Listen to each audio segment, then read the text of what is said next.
একটু মনে করে দেখেন তো ইনপুট ট্যাক্স ক্রেডিট পড়ানো হয়েছে কিনা। ইনপুট ট্যাক্স ক্রেডিটটা হচ্ছে যে আমি যদি পারচেজ করি কোনো কিছু, সেই পারচেজের উপরে আমি যে রিবেটটা নেই সেটাকে বলা হয় ইনপুট ট্যাক্স এটা ক্রেডিট। এটা তো ইনপুট পড়ানো ট্যাক্স ছিল, ক্রেডিট বাট এই স্লাইডটা মেবি করানো হয়নি। এটা তো আলোচনায় আসে, ওটা জি স্যার, আলোচনায় আলোচনা আসে। ছিল আর কি। আমরা ইনপুট আমি নিলে দ্রুত যাব, নিতে পারবো। আমি দ্রুত যাব যে আমি যদি লোকালি ইম্পোর্ট করি, সরি লোকালি পারচেজ করি অথবা আমি ইম্পোর্ট করি কোনো কিছু, তাহলে আমাকে সেটার উপর আমি ইনপুট ট্যাক্স ক্রেডিট নিব। আমাকে সাবজেক্ট আমাকে 15% এর ভ্যাট পে করতে হবে। আমি যদি 15% এর ভ্যাট পে করি আউটপুট ভ্যাট, তাহলে আমি ইনপুট ট্যাক্স ক্রেডিট নিতে পারবো। আমি যদি 15% নিচে কম আউটপুট ট্যাক্স দিই তাহলে আমি ইনপুট ট্যাক্স ক্রেডিট নিতে পারবো না। এবং সেকশন 46 পড়তে হবে। সেকশন 46 এর ক্ষেত্রে বলা আছে যে কোন কোন ক্ষেত্রে ইনপুট ট্যাক্স ক্রেডিট পাওয়া যাবে না, সেগুলোকে আপনাকে বাদ দিতে হবে। এবং ইনপুট ট্যাক্স ক্রেডিট পাইতে হলে অবশ্যই আপনাকে 6.3 চালান থাকতে হবে অথবা বিল অফ এন্ট্রির কপি থাকতে হবে। এই দুটো না থাকলে ইনপুট ট্যাক্স ক্রেডিট আপনি নিতে পারবেন না। এবং ইনপুট ট্যাক্স ক্রেডিট নেওয়ার একটা নিয়ম দেওয়া আছে 4 মাস। আপনি যে মাসে পারচেজ করবেন, কথার কথা আপনি জুলাই মাসে কোনো প্রোডাক্ট পারচেজ করলেন, জুলাই মাসে আপনি ইনপুট ট্যাক্স ক্রেডিট নেবেন। যদি কোনো কারণে না নিতে পারেন, বলে যান বা যে কোনো কারণে হোক, সেটা আপনি 4 মাস পর্যন্ত নিতে পারবেন। মানে অগস্ট, সেপ্টেম্বর, অক্টোবর, নভেম্বরের মধ্যে যদি আপনি ইনপুট ট্যাক্স ক্রেডিট না নেন, ডিসেম্বর মাসে এটা কস্ট তো কোম্পানি, এটা আর আপনি রিবেট নেওয়ার কোনো সুযোগ নেই আর কি। হ্যাঁ, এখন স্যার একটা ইনপুট, কোশ্চেন ছিল স্যার। জি স্যার ইনপুট ট্যাক্স ক্রেডিটের ক্ষেত্রে কি স্যার এমন কি কোনো কিছু আছে কি যে আমি যদি ইনপুট ট্যাক্স ক্রেডিট নিতে চাই, সেক্ষেত্রে হচ্ছে আমি যদি ইম্পোর্ট করি সেক্ষেত্রে 15% আমাকে ইয়া করতে হবে, দিয়ে আসতে হবে, আদারওয়াইজ আমি নিতে পারবো না, এমন কি কোনো শর্ত আছে? বুঝি নাই। মানে স্যার আমি স্যার ইনপুট ট্যাক্স ক্রেডিটের ক্ষেত্রে তো স্যার আমরা বলছি 15% হইতে হবে। মানে আমার আউটপুট ট্যাক্সটা 50% হতে হবে। ইনপুটের ট্যাক্স 15% হোক, 5% হোক, 10% হোক, কোনো সমস্যা নাই। ও ইনপুট আচ্ছা আচ্ছা, ট্যাক্স ওইটা whatever রেট ওইটা আমি দিয়ে করতে রিবেট হবে। দিতে পারবো, সাবজেক্ট টু আমার আউটপুট যদি 15% হয়। আচ্ছা, এখানে স্যার শর্তটা হচ্ছে শুধু আউটপুটের সাথে স্যার, মানে আমি হ্যাঁ, যদি input চাই করে আউটপুট। এটা কোনো ইফেক্ট ফেলবে না। না না, আমি যদি 7.5% রেটেও কারোর কাছ থেকে কিনে আমি রিবেট নিতে পারবো, যদি আমি 15% দিতে ভ্যাট পে করি। আচ্ছা আচ্ছা, স্যার ওকে। ইনপুট ট্যাক্সের ক্রেডিটটা এক কথায় কি বলে? হ্যাঁ সরি, স্যার ইনপুট ট্যাক্স ক্রেডিটটা বলতে মানে সহজ ভাষায় কি বোঝা যায়? ইনপুট ট্যাক্স ক্রেডিট বলতে সহজ ভাষায় বসে হলো আপনি যা পারচেস করবেন, ক্রয় করবেন, এই ক্রয়ের উপর যে ভ্যাটটা দিচ্ছেন সেটাকে যে আপনি ফেরত নেবেন, এটাই হলো ইনপুট ট্যাক্স ক্রেডিট। ওকে পারচেস স্যার। করলে তার উপরে যে ভ্যাট দিবেন সেটা আপনি ফেরত নেবেন, আর সেল করলে তার উপর যে ভ্যাট কাস্টমার দেয় সেটা আপনাকে পে করতে হবে। এই দুইটার পার্থক্যই হলো আপনাকে নেট ভ্যাট পেবো। সো আউটপুট ভ্যাট হলো সেলস এর উপরে হয়, আর ইনপুট ট্যাক্স হচ্ছে পারচেজের উপরে হয়। কথার কথা, আপনি 1 লাখ টাকা দিয়ে একটা মাল কিনলেন, তারপর 15% ভ্যাট দিলেন, তাহলে 15,000 টাকা ভ্যাট। এই 15,000 টাকা ভ্যাট আমরা ইনপুট ট্যাক্স ক্রেডিট। আপনি ওই মালটা যদি 3 লাখ টাকা সেল করেন, তাহলে 3 লাখ টাকার উপর আপনাকে আউটপুট ভ্যাট দিতে হবে 15% রেটে 45,000 টাকা।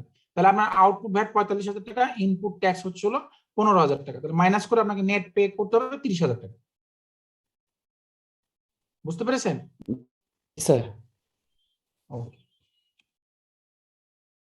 ইনপুট ট্যাক্স ক্রেডিটের ক্ষেত্রে আপনার কি বলা হয়েছে যে আপনাকে ইনপুট ট্যাক্স ক্রেডিট নিতে হবে অবশ্যই ভ্যাট রিটার্নের থ্রুতে, অন্য কোনোভাবে ইনপুট ট্যাক্স ক্রেডিট নেওয়ার কোনো সুযোগ নেই। আপনাকে অবশ্যই রিটার্নে এটা অ্যাপ্লাই করতে হবে বা আপনার কাছে এটা সাবমিট করতে হবে যে আপনি এটা ইনপুট ট্যাক্স ক্রেডিট চান। আগের আইনে একটা ভ্যাট কারেন্ট অ্যাকাউন্ট ছিল, এখন আর ভ্যাট কারেন্ট অ্যাকাউন্ট বলতে কিছু নাই। সো এখন আপনাকে ওই রিটার্নের থ্রুতে ইনপুট ট্যাক্স ক্রেডিট নিতে হবে। হ্যাঁ, ইনপুটের ডেফিনেশন এবং ইনপুট ট্যাক্সের ডেফিনেশন দেওয়া আছে। সো এগুলো দেখতে হবে আপনার ইনপুট বলতে কি বোঝায়, ইনপুট ট্যাক্স বলতে কি বোঝায়, এই ডেফিনেশন গুলো পড়তে হবে। যে যে গুলো আপনার ইনপুট ট্যাক্সের ডেফিনেশনের মধ্যে পড়ে না, সেটা কিন্তু আপনি ইনপুট ট্যাক্স ক্রেডিট নিতে পারবেন না। হ্যাঁ, ইনপুট ট্যাক্স ক্রেডিট নিতে গেলে অবশ্যই আপনার ডেফিনেশনের মধ্যে কভার করতে হবে। ডেফিনেশনে কভার না করলে পরে সেটা ইনপুট ট্যাক্স ক্রেডিটের জন্য অ্যাপ্লিকেবল হবে না।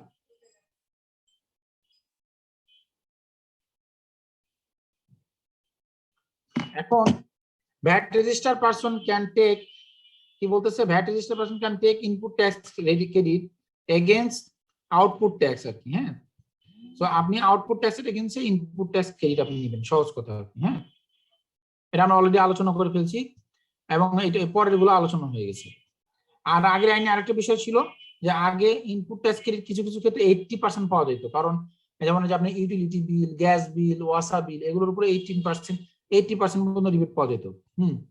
সো এখন আর এটা নাই, এখন আর কি ওটা উঠে গেছে। এখন হলো যাই ইনপুট হয় তাই আপনি রিবেট নিতে পারবেন। সো এখন আর এই প্রভিশনটা এখন আর অ্যাপ্লিকেবল না। স্যার ইলেকট্রিসিটি, গ্যাস ওগুলোর ক্ষেত্রে তো স্যার 15% তো আমরা দিচ্ছি না স্যার। হ্যাঁ, যে পার্সেন্টই হোক, 5% হোক আর 15% হোক, আপনি রিবেট নিতে পারবেন। ও আচ্ছা আচ্ছা। স্যার এখন তো স্যার 80% যদি না থাকে তাহলে কি পুরোটা পাওয়া যাবে এখন 100%? পুরোটাই নিতে পারবেন।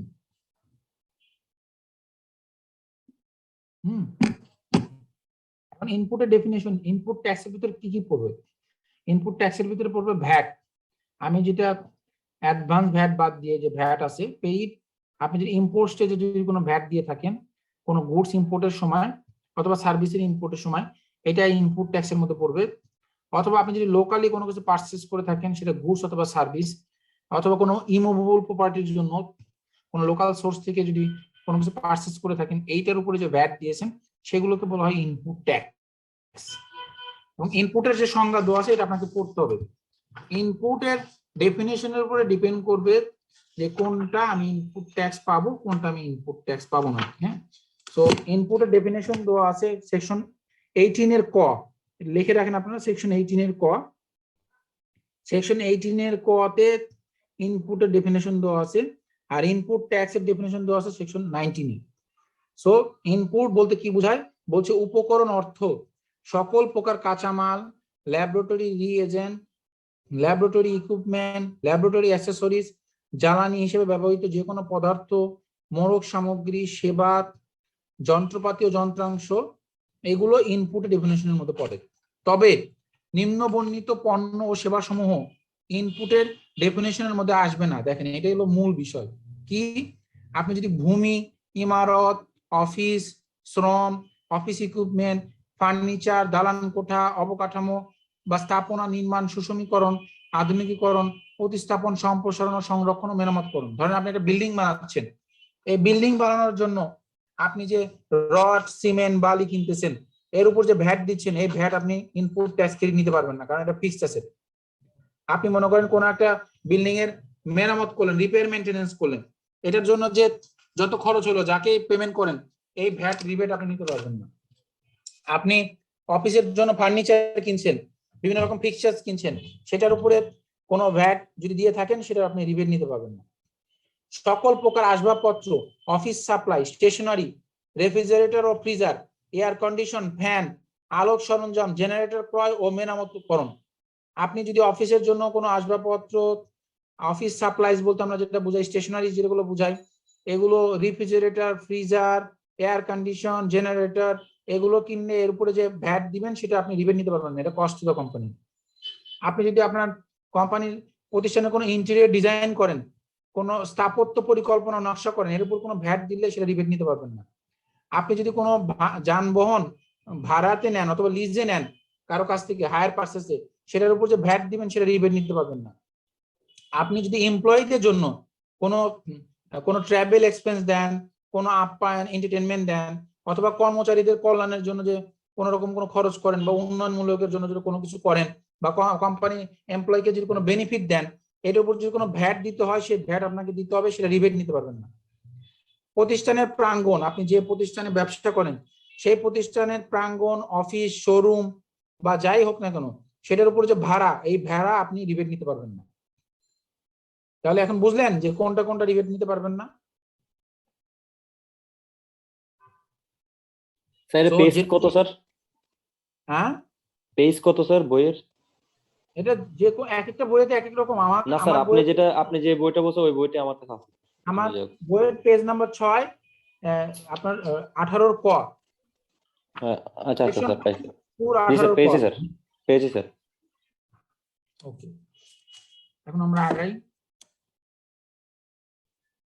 সো আরো কি বলা হয়েছে, সেকশন 46 এ বলা আছে ইনপুট ট্যাক্স ক্রেডিট নেওয়ার ক্ষেত্রে কন্ডিশন হচ্ছে আপনাকে পুরোপুরি ব্যাংকিং চ্যানেলের মাধ্যমে পেমেন্ট করতে হবে। যদি 1 লক্ষ টাকার উপরে আপনি কাউকে পেমেন্ট করেন, কথার কথা আপনি কারো কাছ থেকে 1.5 লাখ টাকার মাল কিনলেন, তাকে হয়তোবা 1 লাখ টাকা ব্যাংকিং চ্যানেলে দিলেন, চেকের মাধ্যমে বাকি 50,000 টাকা ক্যাশে দিলেন, অথবা 1.5 লাখের ভিতরে 80,000 টাকা ব্যাংকে দিলেন, 20,000 টাকা ক্যাশে দিলেন, আর বাকি টাকা আপনি মনে করেন যে 50,000 টাকা চেকের মাধ্যমে দিলেন।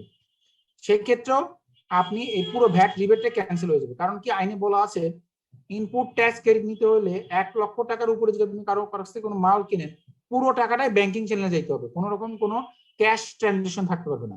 সো আপনি 1.5 লাখ টাকার মাল কিনে যদি 1,20,000 টাকা আপনি ব্যাংকিং চ্যানেলে দেন আর বাকি 30,000 টাকা যদি ক্যাশে দেন তাহলে কিন্তু পুরো ভ্যাট রিবেটটাই ক্যান্সেল হয়ে যাবে। এটা আবার কোথায় বলা আছে? সেকশন 46। সো ইনপুটের সাথে সেকশন 46 এর একটা সম্পর্ক আছে। সো আপনাকে সেকশন 46 ও পড়তে হবে, ওখানে কোনটা ক্ষেত্রে ইনপুট ট্যাক্স ক্রেডিট পাবেন পাবেন না সেটা বলা আছে। সেকশন 46 পেজ নাম্বার 39 এ বলা আছে, পেজ নাম্বার 39। এরপরে import of service. Import of সার্ভিসের ক্ষেত্রে কি বলা আছে? To disclose payable output VAT against input of service in the VAT return. আমরা এর আগেও দেখছি যে আউটপুট ভ্যাট এবং input VAT reverse charge section 20 এর আন্ডারে আমাকে একবার আউটপুট ভ্যাট হিসেবে দেখাইতে হবে আর ইনপুট ভ্যাট হিসেবে দেখাইতে হবে, এটা এখানে এটা বলছে। এবং টাইম লাইনও এখানে বলেছে যে আপনাকে 4 কর মেয়াদ বা 4 মাসের মধ্যে আপনাকে ইনপুট ট্যাক্স ক্রেডিট নিতে হবে, না নিলে এটা আপনার গচ্চা। এবং ইনপুট ট্যাক্স ক্রেডিট নেওয়ার ক্ষেত্রে আরো কি বিষয় হচ্ছে, ওই যে যেটা বললাম পেমেন্ট থ্রু ব্যাংকিং চ্যানেল, আপনার separate registration under same entity. BIN একটা প্রতিষ্ঠানের যদি 2টা বিন থাকে আলাদা আলাদা রেজিস্ট্রেশন হয়। ধরেন প্রাণের কথা যদি বলি, প্রাণ আরএফএল এর ক্ষেত্রে মনে করেন প্রাণ আরএফএল আছে, প্রাণ কনজিউমার গুডস আছে, মানে একই প্রতিষ্ঠানের কয়েকটা উইংস আছে, এক একটা এক এক রকম। তাহলে সেক্ষেত্রে আপনাকে কি করতে হবে? পেমেন্টটা ব্যাংকিং চ্যানেলে হচ্ছে, এটা হলো প্রথম, আগেই তো বলে দিল।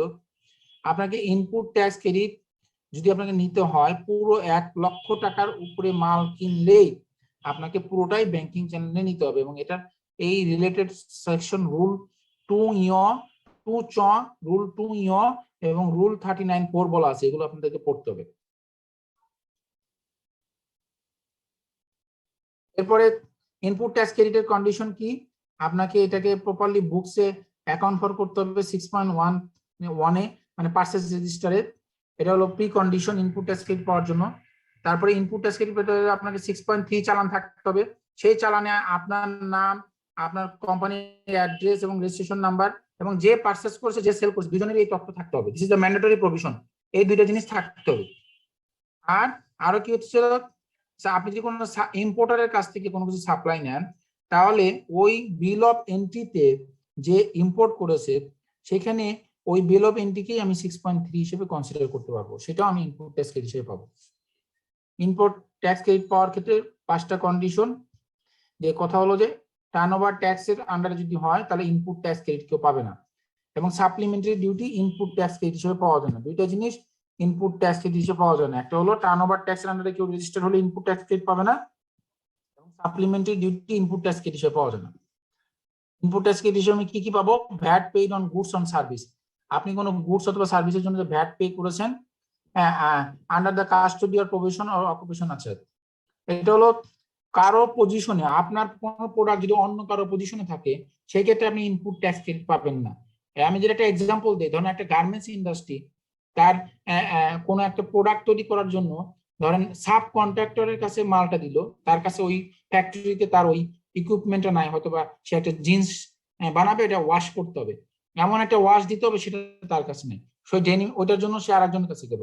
তাহলে ওই প্রোডাক্টটা যতক্ষণ তার কাছে থাকবে সেটার ইনপুট ট্যাক্স ক্রেডিট সে নিতে পারবে না, যখন তার পজিশনে আসবে তারপরে সে ইনপুট ট্যাক্স ক্রেডিট নিতে পারবে, এবং এই টাইম পিরিয়ডটা কাউন্ট হবে ওই যেদিন তার কাছে আসবে তারপর থেকে। Input tax paid on goods or service use for production of exempted goods on service. আপনি যদি কোনো এক্সেম্পটেড গুডস অথবা সার্ভিসের জন্য কোনো ইনপুট ট্যাক্স দিয়ে থাকেন সেটা আপনি কখনোই ক্রেডিট পাবেন না, কারণ এক্সেম্পটেড গুডস এর উপর তো কোনো ভ্যাটই নাই। যেখানে আউটপুট ভ্যাট নাই সেখানে ইনপুট ট্যাক্স ক্রেডিট পাওয়ার কোনো সুযোগ নাই। আরো কি বললো?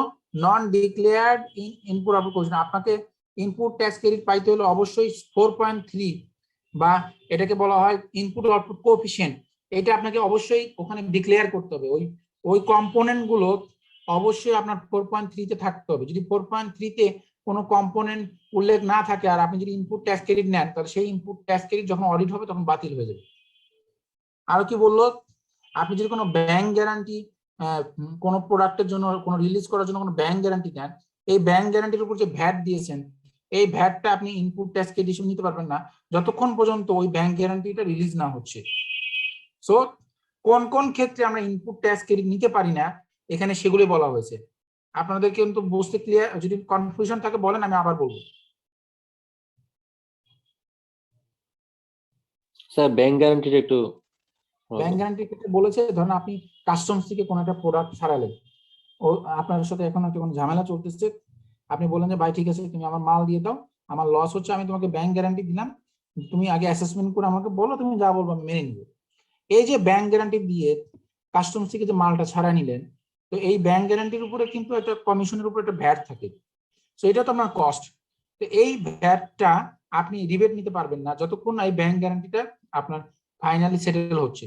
যখন আপনার এই কেসটা সেটেল হয়ে যাবে তারপরে এই ব্যাংক গ্যারান্টির ভ্যাটটা আপনি রিবেট নিতে পারবেন। আর স্যার সাপ্লিমেন্টারি ডিউটির ক্ষেত্রে? সাপ্লিমেন্টারি ডিউটি কখনো রিবেট পাওয়া যাবে না। সাপ্লিমেন্টারি ডিউটি ইনপুট ট্যাক্স ক্রেডিটের মধ্যে পড়ে না। হ্যাঁ, শুধুমাত্র আপনি যদি এক্সপোর্ট করেন, এক্সপোর্টের ক্ষেত্রে কিছু কিছু ক্ষেত্রে সাপ্লিমেন্টারি ডিউটি ফেরত পাওয়া যায়, সেটাকে ইনপুট ট্যাক্স ক্রেডিট বলে না, এটাকে ডিউটি ড্রব্যাক বলে, ডিডো। এটা আপনি ওটা ওটা আবার অন্য অন্য ডিসকাশন। এরপরে ইনপুট ট্যাক্স ক্রেডিটের ক্ষেত্রে কি বলতেছে, input tax credit not allowed under the certain circumstances. কি কি? Acquisition or import of passenger vehicle or its vehicle or its spare parts or repair and maintenance service of such vehicle. আপনি যদি কোনো একটা প্যাসেঞ্জার ভেহিকেল আপনি acquire করেন অথবা import করেন অথবা আপনি কোনো ভেহিকেলের স্পেয়ার পার্টস রিপেয়ার মেইনটেনেন্স করেন, এটা আপনার যেহেতু অ্যাসেট, এটা আপনি ইনপুট ট্যাক্স হিসেবে পাবেন না। Acquisition or import related to entertainment, entertainment related যদি কোনো কিছু হয় তাহলে সেটার উপরে ভ্যাট রিবেট আপনি ইনপুট ট্যাক্স ক্রেডিট নিতে পারবেন না। Acquisition relates to A persons membership or right of entry in a club, আপনি একটা গুলশান ক্লাবে মেম্বারশিপ নেবেন, হ্যাঁ, সেই মেম্বারশিপ নেওয়ার জন্য যে ভ্যাট আসবে, সেই বা একটা কোনো স্পোর্টস ক্লাবে ভ্যাট, যে মেম্বারশিপের যে ভ্যাট, এটা আপনি রিবেট নিতে পারবেন না। এরপরে কি বললো, however related business can take input tax credit subject to the provision of the session code, কিন্তু এটা যদি আপনার ক্ষেত্রে এটা ভ্যাট রিবেট নিতে পারবে না, কিন্তু তার যদি বিজনেসই এটা হয় তাহলে তো সেটা তার ইনভেন্টরি, সেই ক্ষেত্রে সে কিন্তু পারবে। এখন গাড়ির যার বিজনেস তার ক্ষেত্রে তো এটাই তার ইনপুট, তাহলে সে রিবেট নিতে পারবে। বাট আমি আপনি যেটা কিনা আমার অ্যাসেট টাইপের, সেই ক্ষেত্রে কিন্তু এটা হবে না। আরো কি বললো, acquisition related to transport service, transport service যারা করে, যেমন ইনক্লুডিং কি শিপিং এজেন্ট আছে, ফ্রেট ফরওয়ার্ড আছে, ট্রান্সপোর্ট কন্ট্রাক্টর আছে, কুরিয়ার সার্ভিস আছে, রেন্ট এ কার সার্ভিস আছে, এরাও ট্রান্সপোর্ট সার্ভিসের মধ্যে পড়ে। তাই এরা যদি এই টাইপের খরচ করে তাদের রিলেটেড, তাহলে তারা রিবেট নিতে পারবে। বাট ট্রান্সপোর্ট যদি আমার কোম্পানির এমপ্লয়ের জন্য দিই, সেই ক্ষেত্রে এটার খরচের কোনো রিবেট আমি ইনপুট ট্যাক্স ক্রেডিট নিতে পারবো না। অনেক ক্ষেত্রে আমরা পার্শিয়াল ইনপুট ট্যাক্স ক্রেডিট নিতে পারি। সেই পার্শিয়াল ইনপুট ট্যাক্স ক্রেডিটটা কিভাবে হয় এটা আমরা একটু দেখবো। কি বললো, অ্যাপ্লিকেবিলিটির ক্ষেত্রে বলতেছে, where a registered person, register মানে একটা ভ্যাটের আন্ডারে যে registered person, pay or is liable to pay a part of the consideration for a taxable supply, any input tax credit to which the person is entitled shall be calculated on the basis of the amount of consideration. এটা আমি example দিয়ে বললে আপনি আরো বেশি বুঝবেন। হ্যাঁ, এই ফর্মুলাতে আমি পরে আসতেছি। এখানে কি বলতেছে, যে পার্শিয়াল ইনপুট ট্যাক্স ক্রেডিট কিভাবে পাবেন, যে আমি মনে করেন যে আমার এই মাসে আমার সেল হয়েছে টোটাল 80,000 টাকা, এই 80,000 টাকার সেলের ভিতরে 60,000 টাকা সেল হচ্ছে ট্যাক্সেবল সাপ্লাই, আর 20,000 টাকা সেল হচ্ছিল এক্সাম্পটেড সাপ্লাই। এক্সাম্পটেড সাপ্লাই কি, ধরেন আপনি যে টোটাল সেল করেছেন এর ভিতরে 20,000 টাকা সেল করেছেন কোন একটা কে কি বলে এম্বাসিকে করেছেন, এম্বাসি অথবা গভর্নমেন্টের ডেজিগনেটেড কিছু প্রতিষ্ঠান আছে যাদেরকে বলা আছে, যাদের উপর কোনো ভ্যাট প্রযোজ্য হয় না, ভ্যাট মওকুফ তারা। তাহলে আপনি এই যে আউটপুট 20,000 টাকা, এর উপর কিন্তু আপনাকে কোনো ভ্যাট দিতে হলো না, আপনার এটার আউটপুট ভ্যাট নাই।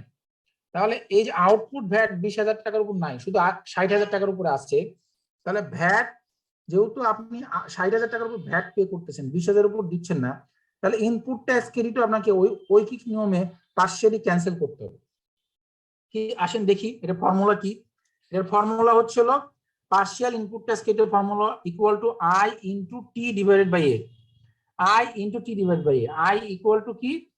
আই ইকুয়াল টু বলা আছে, আমরা এখানে দেখি, I equal to total input tax credit during the period. তাহলে I equal to total input tax credit during, তাহলে input tax credit during the period কত? এই দেখেন, input tax credit during the period 7,500। তার মানে এই 80,000 টাকা প্রোডাক্ট সেল করার জন্য আমি টোটাল 7,500 টাকা ইনপুট ট্যাক্স ক্রেডিট ক্লেম করেছি। এটা হচ্ছে আই। তাহলে কি বললো? I into T divided by A. এখন দেখি টি কি?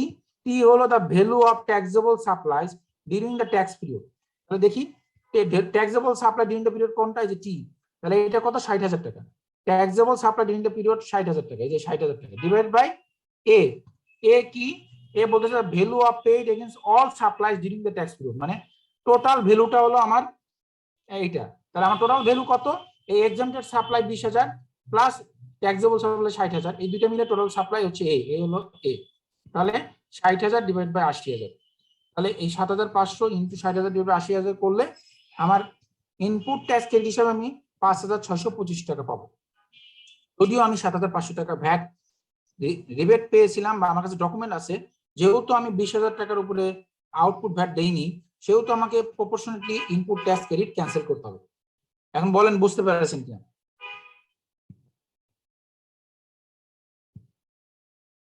কখন ইনপুট ট্যাক্স ক্রেডিট ক্যান্সেল করতে হবে?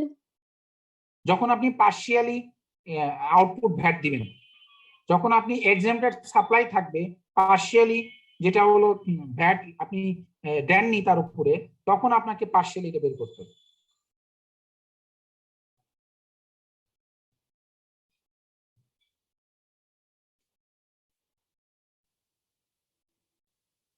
হয়ে গেল?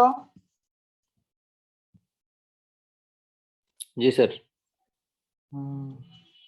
স্যার একটা কোশ্চেন ছিল। জি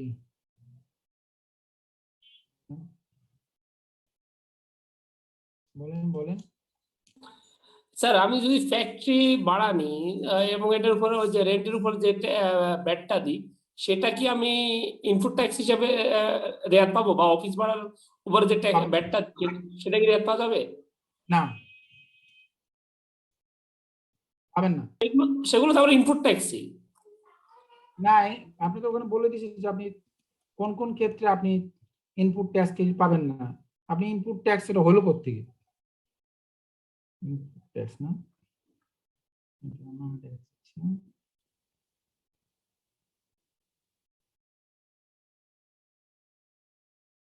এখন বোঝা গেল?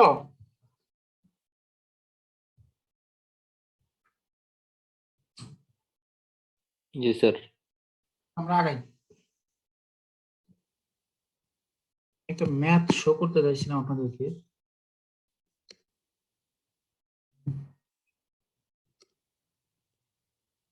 সবকিছু এলোমেলো হয়ে গেছে আমার, ল্যাপটপটা চেঞ্জ হওয়ার কারণে আমি কোনো কিছু প্রপারলি বুঝে পাচ্ছি না।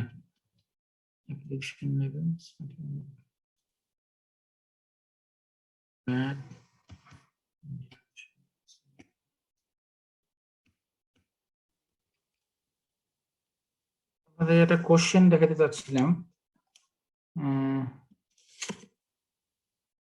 আমি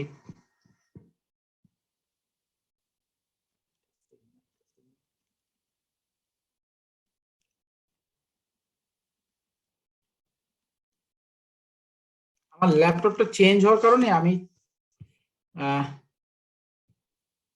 কিছু খুঁজে পাচ্ছি না আর কি, কোথায় যে রেখেছি। আনফরচুনেটলি আমি এটা, আচ্ছা পেয়েছি।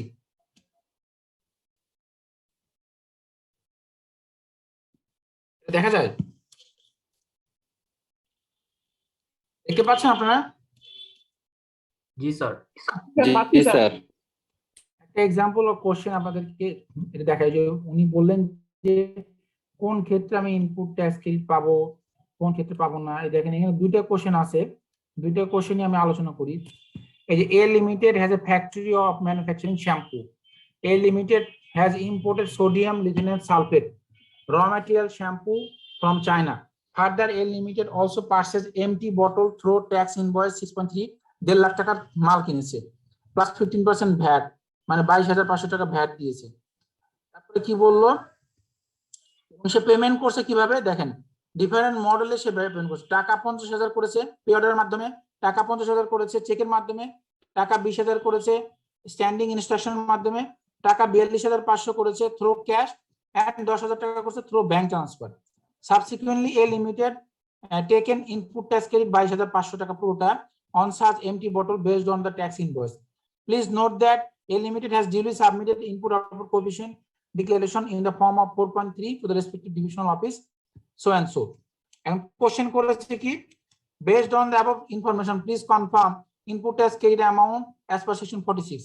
Input tax কি হবে, নীল নাকি input tax 22,500 পাবে, নাকি input tax 19,500 পাবে, নাকি none of the above হবে? বলেন তো কি হবে? একটু আগে পড়ছি।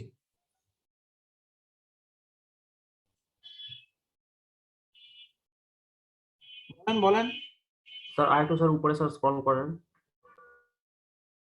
এখানে বলা হয়েছে এ লিমিটেড 1.5 লাখ টাকার মাল কিনেছে সোডিয়াম লিথারেট, যেটা 15% ভ্যাট দিয়েছে, এবং এই 1.5 লাখ টাকা সে বিভিন্নভাবে পরিশোধ করেছে। 50,000 টাকা দিয়েছে পে অর্ডারে, 50,000 টাকা দিয়েছে চেকের মাধ্যমে, 20,000 টাকা দিয়েছে স্ট্যান্ডিং অন ইনস্ট্রাকশন মাধ্যমে, 42,500 টাকা দিয়েছে ক্যাশ, এবং 10,000 টাকা দিয়েছে ব্যাংক ট্রান্সফার।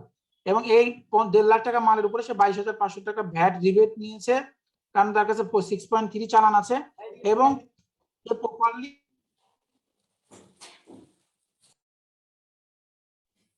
স্যার এটার অ্যানসার তো নীল হবে। স্যার নীল হবে। স্যার নীল হবে, সে তো ক্যাশ ট্রানজাকশন করছে, ক্যাশ ট্রানজাকশনে তো কোনো ব্যাড রিবিট পাবে না। ঠিক আছে, এই তো বুঝলাম আর কি, আপনারা বুঝতে পারছেন আর কি। হ্যাঁ, আপনাদেরকে জাস্ট রিলেট করার জন্য আমি কথাটা বললাম আর কি। হ্যাঁ, ওকে, এরপরের কোশ্চেনটা দেখি।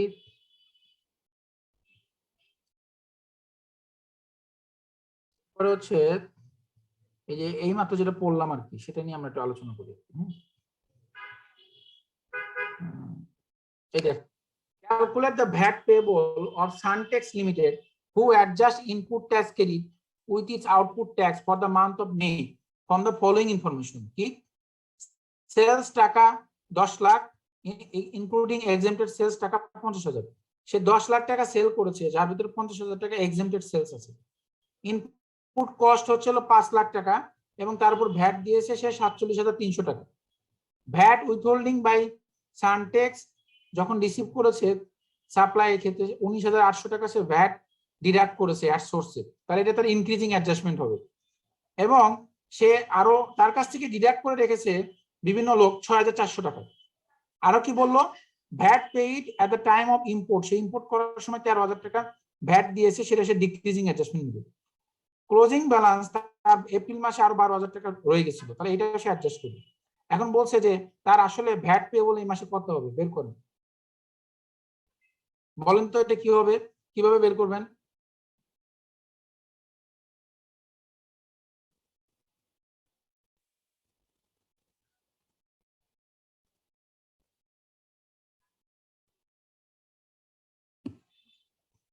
বলতে পারবেন আপনারা কিভাবে হবে এটা? ক্যালকুলেটর আছে কারো কাছে? স্যার ক্যালকুলেটর আছে, হ্যাঁ, ক্যালকুলেটর আছে। ক্যালকুলেটর থাকলে আপনি আগে বের করেন, তাহলে আপনি একটা কাগজ আর কলম নেন, আমাকে 5 মিনিট সময় দিয়ে দেখি এটা বের করতে পারবেন কিনা কেউ। আপনারা ম্যাথটা বুঝতে পেরেছেন?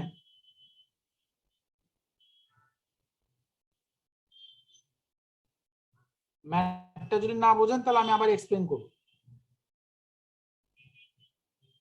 স্যার আর একটু বলেন। বলছে সানটেক্স লিমিটেড সে কি করেছে, মে মাসে তার এই নিম্নলিখিত ইনফরমেশন আছে। সে 10 লাখ টাকার মাল কিনেছে, তার উপরে সেল করেছে 10 লাখ টাকা, তার ভিতরে 50,000 টাকা এক্সেম্পটেড সেলস, তার মানে 50,000 টাকার উপরে কোনো ভ্যাট প্রযোজ্য নাই, যেটা আমরা একটু আগে দেখলাম। তাহলে এক্সেম্পটেড সেলস হলে পরে আমাকে ওই অনুযায়ী আমাকে input tax credit partially rebate cancel করতে হবে, সেটা আমাকে বের করতে হবে ফর্মুলা দিয়া, কি I into T divide by A. Input cost কত, আমার ইনপুট ট্যাক্স ক্রেডিট আছে হচ্ছে 47,300 টাকা, তাহলে এই 47,300 টাকা আমার হচ্ছে হলো যদি 5 লাখ টাকা 10 লাখ টাকার জন্য হয়, তাহলে আমার ওই 50,000 টাকার জন্য কতটা বের করতে হবে, করে ওটাকে বাদ দিতে হবে। তারপরে ভ্যাট উইথহোল্ড মানে আপনি অ্যাড সোর্সে ভ্যাট ডিডাক্ট করে রেখেছেন বিভিন্ন লোকের কাছ থেকে 19,800 টাকা, তাহলে এটার উপর ভ্যাট দিতে হবে। তাহলে আপনার আউটপুট ভ্যাট প্রথমে আসবে হলো 9,50,000 উপরে 15%। কারণ 9,50,000 কেন? কারণ 50,000 টাকার উপর তো কোনো ভ্যাট নাই, এক্সাম্পটেড। তাহলে আপনাকে হিসাব করতে হবে 9,50,000 ইন্টু 15% নিলেন। এরপরে আপনার ইনপুট ট্যাক্স হচ্ছে 47,300, এটা বসাইলেন। এটা থেকে আপনার পার্শিয়াল ইনপুট ট্যাক্স ক্রেডিট পরে আমরা বাদ দিই আর কি। এরপরে আপনার ইনক্রিজিং অ্যাডজাস্টমেন্ট হবে 19,800 টাকা, যেহেতু আপনি অ্যাড সোর্সে ভ্যাট ডিডাক্ট করে রাখছেন, তাহলে এটা যোগ হবে। আর ডিক্রিজিং অ্যাডজাস্টমেন্ট হবে 6,400 টাকা, যেহেতু আপনার 6.6 চালান আপনি আরেকজনের কাছ থেকে পেয়েছেন, প্লাস 13,000 টাকা আপনি ইম্পোর্টের সময় দিয়ে আসেন, সেটা মাইনাস হবে, যেটা ডিক্রিজিং অ্যাডজাস্টমেন্ট হবে। এরপরে আপনার কাছে আরো ক্লোজিং ব্যালেন্সে রয়ে গেছিল এপ্রিল মাসে 12,000 টাকা, সেটাও মাইনাস হবে। মাইনাস করলে নেট ভ্যাট পেয়েবল কত আসবে সেটা বের করতে হবে। সোফার আমার যতটুকু মনে পড়ে আনসার সম্ভবত সি হবে।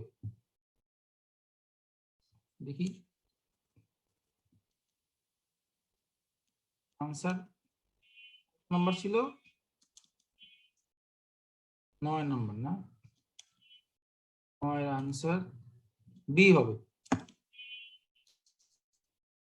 বি 70,200। আসেন আমরা বের করি কিভাবে। কাগজ আর কলম নেন। কাগজ কলম নিয়েছেন? তাহলে ভ্যাট আউটপুট ভ্যাট বের করেন। আউটপুট ভ্যাট লেখেন 9,50,000 ইন্টু 15%, তাহলে আমার 1,42,500 টাকা হলো আমার আউটপুট ভ্যাট। নিয়েছেন? 1,42,500। এরপর আমার ইনপুট ট্যাক্স কত? 47,300, এটা মাইনাস করেন। এরপরে আমার ইনক্রিজিং অ্যাডজাস্টমেন্ট 19,800, এটা যোগ করেন। ঠিক আছে। এরপরে আপনার ডিক্রিজিং অ্যাডজাস্টমেন্ট হচ্ছে হলো কত? 6,400, এটা আপনার হলো মাইনাস করেন। এরপরে আপনার হচ্ছে হলো ইম্পোর্টের সময় আপনি দিয়েছেন 13,000 টাকা, এটাও মাইনাস করেন। তাহলে দেখেন কত দাঁড়ায়, 9,50,000 ইন্টু 15%, তাহলে 1,42,500 প্লাস 19,800 মাইনাস 47,300 মাইনাস 6,400 মাইনাস 13,000, তাহলে এই 95,600 টাকা আসছে আমার আগের বছরের ব্যালেন্স অ্যাডজাস্ট না করে।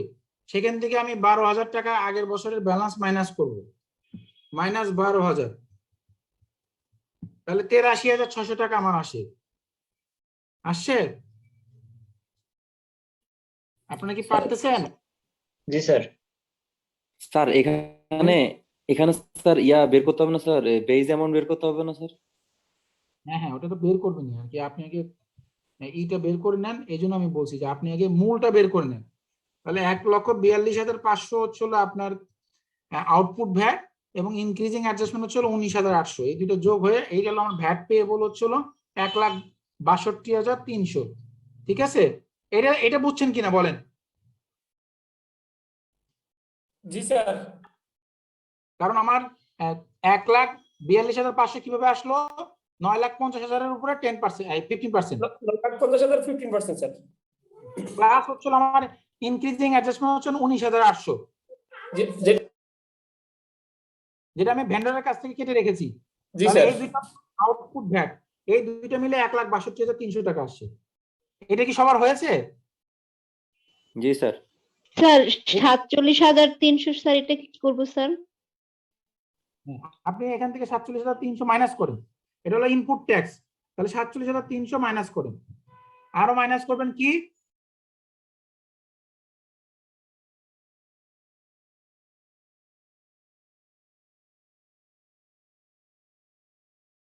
হ্যাঁ, 19,800 টাকা আর কি। হ্যাঁ, 19,800। ও না সরি, 19,800 তো আপনি। জি স্যার, স্যার এটা তো স্যার ইনক্রিজিং অ্যাডজাস্টমেন্ট। মাইনাস হবে হলো এখান থেকে আরো 13,000 13,000 আরো মাইনাস হবে হচ্ছে হলো 12,000। তাহলে এই সব বাদ দিলে 83,600 টাকা আসে। এই পর্যন্ত আসছে কিনা দেখেন, জি স্যার। তাই তো? এখন এই 83,600 সাথে এই যে partial input tax credit cancel হবে, এটাকে যোগ করে দেন। এটা এখন কিভাবে বের করবেন? ফর্মুলা আমরা কি শিখলাম একটু আগে? স্যার 47,300 গুণ 9,50,000 ভাগ 10 লাখ। পেলেন ফর্মুলা কি? I into T divided by A. তাহলে আমার আই ইকুয়াল টু কত কি বলেছে? Total input tax credit. Total input tax credit কত ছিল? 47,300 গুণন টি ডিভাইডেড বাই এ। টি হলো ট্যাক্সেবল সাপ্লাই। ট্যাক্সেবল সাপ্লাই হচ্ছে 9,50,000 আর টোটাল সাপ্লাই হচ্ছে 10 লাখ। তাহলে এখন করেন 47,300 গুণন 9,50,000 ডিভাইড বাই 10 লাখ। তাহলে 44,935 টাকা আমার ইনপুট ট্যাক্স ক্রেডিট পাওয়ার কথা ছিল। তাহলে আমি সেখানে নিয়েছি 47,300। তাহলে এই 2365 টাকা আমার এর সাথে যোগ করে দিলেই হলো। আমি যদি 2365 যোগ করে দেই তাহলে 2365 প্লাস হচ্ছে হলো 83,600। তাহলে আমার এই 85,965 টাকা আমার পেমেন্ট করতে হবে। বোঝা গেল?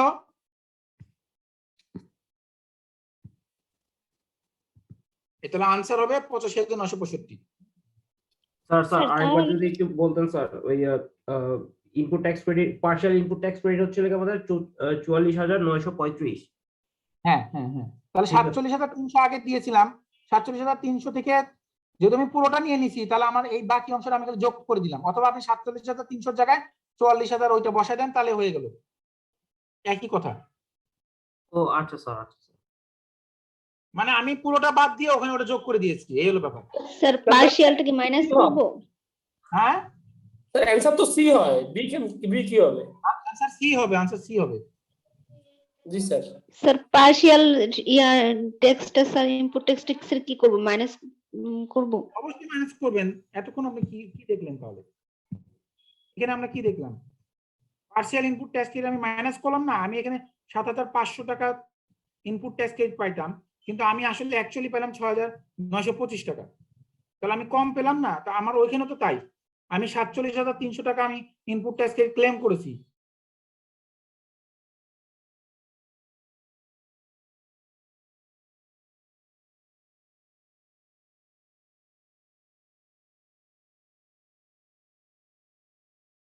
সামথিং টাকা।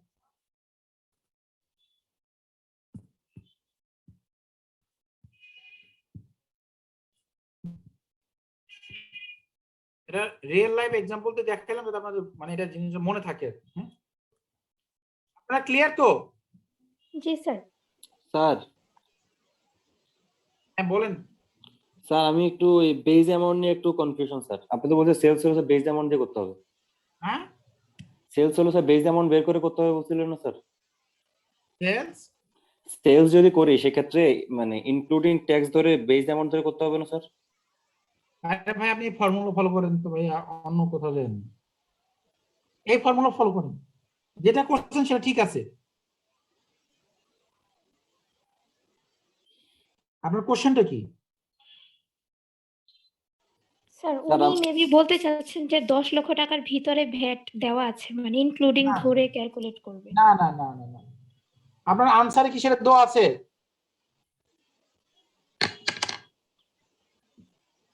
সিম্পলি চিন্তা করেন।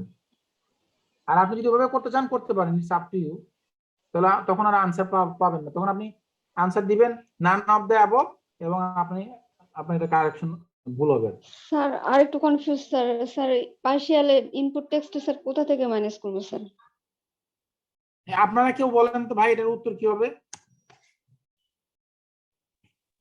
আগের যে হচ্ছে কি ইনপুট ট্যাক্সটা ছিল সেটা হচ্ছে Class আমরা হবে tax ভাই। দিচ্ছি। আর যেই পার্শিয়াল যেই ট্যাক্স ক্রেডিটটা সেটা হচ্ছে কি আগের ইনপুট ট্যাক্সের জায়গায় আমরা হচ্ছে এখন মাইনাস করছি। যেহেতু আমরা ফুল ইনপুট ট্যাক্সটাই আমরা মাইনাস ইয়ে করে ফেলছি, এই জন্য পার্শিয়াল ইনপুট ইয়ে ট্যাক্সটা যোগ করে দিতে হবে। আর অথবা আপনি পার্শিয়াল ট্যাক্সটা পুরোটাই বিয়োগ করে দিতে পারেন। 47,300 থেকে ওই 2365 টাকা মাইনাস করে আপনি ইনপুট ট্যাক্স 48,300 টাকা 44,000 টাকা আপনি ক্লেম করবেন। ওকে স্যার, বুঝেছি। বুঝতে পেরেছেন? ট্যাক্স পেয়েবলটা কত আসে স্যার? 85,962। হ্যাঁ, আচ্ছা sir, okay sir, thank you. এখন এই যে আমরা input tax credit partially cancel করলাম, এই ক্যান্সেলেশন করে আমাদেরকে প্রত্যেক বছরে মাসে মাসে হিসাব করার পর বছরের শেষে গিয়ে একটা হিসাব করতে হবে। বছরের শেষে গিয়ে আমাকে একটা হিসাব করে বের করতে হবে যে এই টি ডিভাইডেড বাই এ, এই যে আমরা যেটা করেছি যে T divide by T divide by A কি, টি হচ্ছে ট্যাক্সেবল সাপ্লাই আর এ হচ্ছে টোটাল সাপ্লাই। তাহলে ট্যাক্সেবল সাপ্লাই টোটাল সাপ্লাইয়ের যদি 90% এর বেশি হয়, 90% এবং অ্যাবভ হয়, তাহলে আমি পুরো টাকাটাই আমি রিবেট নিব, মানে এই 7,500 টাকা পুরোটাই রিবেট নিব। মাসে মাসে আমি ঠিকই এটা করব, কিন্তু বছর শেষে গিয়ে আমাকে একটা অ্যাডজাস্টমেন্ট দিতে হবে। আর টি ডিভাইডেড বাই এ যদি 90% এর 10% এর কম হয়, তাহলে আমি কোনো পার্শিয়াল ট্যাক্স রিবেট নিতে পারবো না, এটা আমাকে জিরো নিতে হবে। কি বললাম ভালো মতো শুনেন, যে T divided by A, T divided by A মানে কি, ট্যাক্সেবল সাপ্লাই ডিভাইডেড বাই আমার টোটাল সাপ্লাই। তাহলে ট্যাক্সেবল সাপ্লাইয়ের পোরশনটা যদি আমার 90% এর বেশি হয় পুরো এক বছরে, তাহলে আমি পুরো বছরের যা পার্শিয়াল রিবেট নিয়েছিলাম পুরোটা ক্যান্সেল করে দিয়ে আমি পুরোটাই রিবেট নিয়ে নিব, পুরো 100 টাকা নিয়ে নিব, কোনো পার্শিয়ালি কোনো কিছু ক্যান্সেল হবে না। আর আমার ট্যাক্সেবল সাপ্লাই যদি 90% এর কম, সরি 10% এর কম হয়, তাহলে আমি 1 টাকা রিবেট নিতে পারবো না, পুরোটা আমাকে জিরো করে দিতে হবে। আমি একটা এক্সাম্পল দেই, ধরেন এটাই হলো আমার এক বছরের পুরো হিসাব। আমি এই এক বছরের পুরো হিসাব করতে যে দেখলাম যে আমি মাসে মাসে করার পর পুরো বছরে আমার 7,500 টাকা আসছে। তাহলে 7,500 টাকা আমার এই যে সাপ্লাইটা, তাহলে টি ডিভাইড বাই এ এটা কত পার্সেন্ট হয়? তাহলে ট্যাক্সেবল সাপ্লাই 60,000 টাকা বলেছে না, তাহলে 60 ডিভাইডেড বাই 80, তাহলে এক বছরে এটা হচ্ছে কত আছে, 75% আসে। তাহলে যেহেতু 75% বিলো আপনার হচ্ছে হলো 90% এর নিচে, তার মানে আমি এখানে পার্শিয়াল নিতে পারবো। কিন্তু এটা যদি এমন হতো যে আমার এটা 75% না হয়, এটা 90% এর অ্যাবভ হয়েছে, তাহলে আমি পুরোটাই নিতে পারতাম। আর এমন যদি হয় এটা জিরো হয় বা 10% এর নিচে হয়, তাহলে আমি 1 টাকা নিতে পারবো না। বুঝা গেছে বিষয়টা? জি স্যার। ইনপুট ট্যাক্স ক্রেডিট নিতে হলে আপনাকে ভ্যাট রিটার্নের মাধ্যমে নিতে হবে, আগে কারেন্ট অ্যাকাউন্টের মাধ্যমে নিতে হতো, এটা এখন আর নাই। ইনপুট ট্যাক্স ক্রেডিটের জন্য আপনাকে কি করতে হবে, যদি ইম্পোর্ট করেন তাহলে বিল অফ এন্ট্রি থাকতে হবে, বিল অফ এন্ট্রিতে আপনার নাম, অ্যাড্রেস, বিন নাম্বার সব উল্লেখ থাকতে হবে। যদি সাপ্লাই হয়, সাপ্লাইয়ের ক্ষেত্রে আপনার ট্যাক্স ইনভয়েস আর সাপ্লাইয়ের সকল নাম তথ্য থাকতে হবে, এবং উইথহোল্ডিং করলে উইথহোল্ডিং এর ডকুমেন্টস থাকতে হবে। এই হচ্ছে হলো বিল অফ এন্ট্রি, এই হচ্ছে 6.3, এটা একটা কপি এখানে দেওয়া আছে। এবং ইনপুট ট্যাক্স ক্রেডিট আপনি যদি প্রপারলি নন কমপ্লায়েন্স করেন, তাহলে কি হবে, যে irregular for taking more input tax credit, আপনি যদি যা নেওয়ার কথা তার থেকে যদি বেশি ইনপুট ট্যাক্স ক্রেডিট নিয়ে নেন, তাহলে যা পরিমাণ ইনপুট ট্যাক্স নিয়েছেন এই 100% অ্যামাউন্ট আপনাকে পেনাল্টি করা হবে। 100 টাকা ইনপুট ট্যাক্স ক্রেডিট বেশি নিলে 100 টাকার জন্য 100 টাকা আপনাকে জরিমানা করা হবে। আসেন x current account balance. So input tax credit কিন্তু শেষ, ওকে। আসে আমরা x current account balance. X current account balance বলতে কি বোঝায়, যে ধরেন আপনি 2019 সালের আগের আপনার কোনো একটা ব্যালেন্স রয়ে গিয়েছে। এই যে 2019 সালের আইন যে চেঞ্জ হলো 2019-এর 1 জুলাই থেকে, এর আগে যদি কোনো ব্যালেন্স আপনার কাছে থেকে থাকে, সেই টাকাটা আপনি কিভাবে অ্যাডজাস্ট করবেন সেটাকেই বলা হচ্ছে এক্স কারেন্ট অ্যাকাউন্ট ব্যালেন্স। আসেন আমরা দেখি যে এক্স কারেন্ট অ্যাকাউন্ট ব্যালেন্স কি এবং সেটা কিভাবে অ্যাডজাস্ট হয়। এক্স কারেন্ট, একবার যদি বলতেন sir. X current account balance বলতে বোঝাচ্ছে যে আপনি আপনার প্রতিষ্ঠান 1991 সালের আইন অনুযায়ী ছিল এবং সেই সময় আপনার বেশ কিছু টাকা ব্যালেন্স রয়ে গেছে, মানে আপনি গভর্নমেন্টের কাছে টাকা পেতেন। হ্যাঁ, কারণ আগে কি হতো, আগে কিন্তু সবসময় আপনার এর পজিটিভ ব্যালেন্স থাকতে হতো, আপনার অ্যাকাউন্টে পজিটিভ ব্যালেন্স থাকতে হতো। হ্যাঁ, ধরেন আপনার অ্যাকাউন্টে কিছু পজিটিভ ব্যালেন্স রয়ে গেছে, ওই টাকাটা আপনার এখন নতুন আইন হয়েছে, তো এখন এই নতুন আইন অনুযায়ী আগের যে টাকা আছে সেটা আপনি কিভাবে অ্যাডজাস্ট করবেন বা কখন অ্যাডজাস্ট করতে পারবেন, এটা একটা দিক নির্দেশনা দিয়ে আছে। আপনি চাইলেই আগের আগের আইন অনুযায়ী যে টাকা আপনি সরকারের কাছে পান, আপনি চাইলেই পরের মাসে এটা পুরোটা অ্যাডজাস্ট করতে পারবেন। এটা একটা নীতি নির্ধারণ করে দিয়েছে কিভাবে কখন আপনি এটা অ্যাডজাস্ট করবেন, সেটা নিয়ে আমরা এখন আলোচনা করব। হ্যাঁ, আসি, আলোচনা করলে এটা আরো ক্লিয়ার হবে। ধরেন আপনি একটা কোম্পানি, আপনার 30শে জুন 2019-এ আপনার কাছে 10,000 টাকা একটা ব্যালেন্স রয়ে গেছে, আপনি গভর্নমেন্টের কাছে 10,000 টাকা পান, মানে আমরা ভ্যাট কারেন্ট অ্যাকাউন্টে একটা পজিটিভ ব্যালেন্স থেকে ছিল, হ্যাঁ, লেজারে আপনি সরকারের কাছে টাকা পাইতেন। এই অবস্থায় নতুন আইন পরিবর্তন হয়েছে, এখন আপনি এই টাকাটাকে কিভাবে অ্যাডজাস্ট করবেন বা কখন অ্যাডজাস্ট করবেন? কি বললো যে আপনাকে এই আগের বছরের যে টাকাটা রয়ে গেছে এই টাকাটাকে অ্যাডজাস্ট করতে হলে আপনাকে সরকারের কাছে বা ভ্যাট অফিসের কাছে আপনাকে আবেদন করতে হবে। কি ফর্মে আবেদন করতে হবে? ওই যে ভ্যাট ফর্ম 18.6 ফর্মে কমিশনারের কাছে ডিক্রিজিং অ্যাডজাস্টমেন্টের জন্য আবেদন করতে হবে, এবং কমিশনার সেই আবেদনের প্রেক্ষিতে আপনাকে ভ্যাট মূসক 19-এ এটা অ্যাডজাস্টমেন্ট করার জন্য আপনাকে অনুমতি দিবে। এটার ক্ষেত্রে নিয়ম হচ্ছে the commissioner will issue certificate, commissioner আপনাকে একটা সার্টিফিকেট ইস্যু করবে, এবং সেই সার্টিফিকেটের উপর বেসিসে আপনি এটাকে কি করতে পারবেন? অ্যাডজাস্টমেন্ট করতে পারবেন। হ্যাঁ, এরপর আপনি এটা ডিক্রিজিং অ্যাডজাস্টমেন্ট করতে পারবেন, কিন্তু ডিক্রিজিং অ্যাডজাস্টমেন্ট করার জন্য কিছু নিয়ম আছে। নিয়মটা কি? নিয়ম হলো আপনি যদি কোনো ভ্যাটের আন্ডার রেজিস্টার্ড কোম্পানি হন এবং আপনার যদি পূর্বের কোনো দায় দেনা না থাকে, তাহলেই আপনি এটা আপনি অ্যাডজাস্ট করতে পারবেন। ধরেন আপনাকে এই পূর্বের বছরের ব্যালেন্সটা অ্যাডজাস্ট করতে হলে অবশ্যই নতুন আইন অনুযায়ী আগে ভ্যাটের আন্ডার রেজিস্টার্ড হতে হবে। তাহলে প্রথম কথা হলো আপনাকে নতুন আইন অনুযায়ী নতুন ভাবে ভ্যাটের আন্ডারে রেজিস্ট্রেশন নিতে হবে, হলো প্রথম কন্ডিশন, না হলে আপনি এটা অ্যাডজাস্ট করতে পারবেন না। দ্বিতীয় কথা কি? আপনার পুরাতন আইন অনুযায়ী আপনার কোনো কেস পেন্ডিং থাকা যাবে না, আনডিসপোজ অবস্থায় কোনো পেন্ডিং থাকা যাবে না। আপনার কোনো অ্যাপিল বা রিট রিমেইন আছে ভ্যাট আইন অনুযায়ী, আগের আইন অনুযায়ী, এটা থাকলে পরে আপনি এটা অ্যাডজাস্ট করতে পারবেন না। অথবা কোনো এরিয়ার ট্যাক্স আপনার আনরিয়েলাইজ আছে, এরকমও যদি থাকে তাহলে এটা আপনি অ্যাডজাস্ট করতে পারবেন, এটা এরকমই থেকে যাবে আর কি। স্যার এখানে আনরিয়েলাইজ বলতে কি বোঝাচ্ছে স্যার? আনরিয়েলাইজ বলতে বোঝাচ্ছে যে গভর্নমেন্ট আপনার কাছে এখনো টাকা পায়, এখনো আপনার কাছ থেকে এই টাকাটা রিকভার করতে পারেন। ও আচ্ছা আচ্ছা, মানে আপনি গভর্নমেন্টের কাছে দেন না। তো আইনে কি বললো যে ইনপুট ট্যাক্স আপনি যদি এরকম কিছু না থাকে তাহলে আপনি সর্বোচ্চ 30% পর্যন্ত আপনি ডিক্রিজিং অ্যাডজাস্টমেন্ট করতে পারবেন। মানে আপনার এই মাসে যা ভ্যাট লায়াবিলিটি হবে তার 30% পর্যন্ত আপনি পূর্বের একটা থেকে অ্যাডজাস্ট করতে পারবেন। এটা আমরা একটা ম্যাথ দেখবো, তাহলে জিনিসটা আরো ক্লিয়ার হবে। এটা আমি পরে আসতেছি, আগে আমি এখানে পড়ি। ধরেন এই মাসে আপনার টোটাল আউটপুট ভ্যাট আছে 15,000 টাকা, ওকে।